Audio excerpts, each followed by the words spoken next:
Hi hello friends, இன்றைக்கி லாலாஸ் கிச்சனில் என்ன பார்க்க போகிறோம் அப்படின்னா, ஆஃப்டர் லாங் டைமுக்கு அப்புறமா நாங்கள் வீடியோ போட ஆரம்பிச்சிருக்கோம். இன்றைக்கி சிம்பிளான ரெசிபி போடலாம் அப்படின்னு சொல்லிட்டு மீதமான இட்லி எடுத்து வச்சுருந்தோம். அந்த இட்லியை வந்து நாங்கள் உதிர்த்து போட்டு இன்றைக்கி உப்புமா செய்ய போகிறோம்.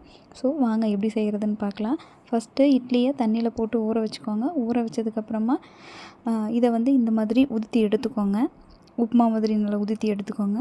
உதுத்தி எடுத்ததுக்கப்புறமா ஒரு கடாயில் எண்ணெய் சேர்த்தி கடுகு, கடலைப்பருப்பு, உளுத்தம்பருப்பு ஆட் பண்ணிக்கோங்க. இந்த 3 ஆட் பண்ணதுக்கப்புறமா இது பொரிஞ்சு வரட்டும். பொரிஞ்சு வந்ததுக்கப்புறம் கருவேப்பிலை ஒரு கொத்து போட்டுக்கோங்க.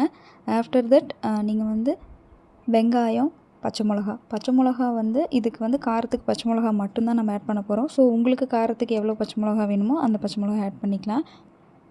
இப்போ வெங்காயம் கண்ணாடி பதம் வர அளவுக்கு வதங்கினா மட்டும் போதும் ஃப்ரெண்ட்ஸ். ரொம்ப ஓவராக வதங்க தேவையில்லை. இந்த அளவுக்கு வதங்கினதுக்கப்புறமா உப்பு ஆட் பண்ணிக்கோங்க. இந்த ரெசிபிக்கு தேவையான உப்பு நீங்கள் ஆட் பண்ணிக்கோங்க. ஏன்னா நாங்கள் 3 இட்லி தான் போட்டிருந்ததுனால எங்களுக்கு தேவையான அளவு உப்பு நாங்கள் போட்டிருக்கோம். அதுக்கப்புறம் மஞ்சத்தூள் 1 பிஞ்ச் ஆட் பண்ணிக்கோங்க. இது ஜஸ்ட் கலருக்காக தான், ஆப்ஷனல் தான். உங்களுக்கு வேணும்னா போட்டுக்கோங்க, இல்லைனா இதே மாதிரி நீங்கள் செஞ்சுக்கலாம், ஒன்றும் பிரச்சனை இல்லை. இப்போது உதுத்தி வச்சுருக்க இட்லியை அதுக்குள்ளே ஆட் பண்ணிக்கலாம். ஆட் பண்ணி நல்லா பெரட்டி விட்டுக்கோங்க. நம்ம ஆட் பண்ண மஞ்சத்தூள் எல்லாத்துலேயும் கோட் ஆகிற அளவுக்கு நல்லா பெரட்டி விட்டுக்கோங்க.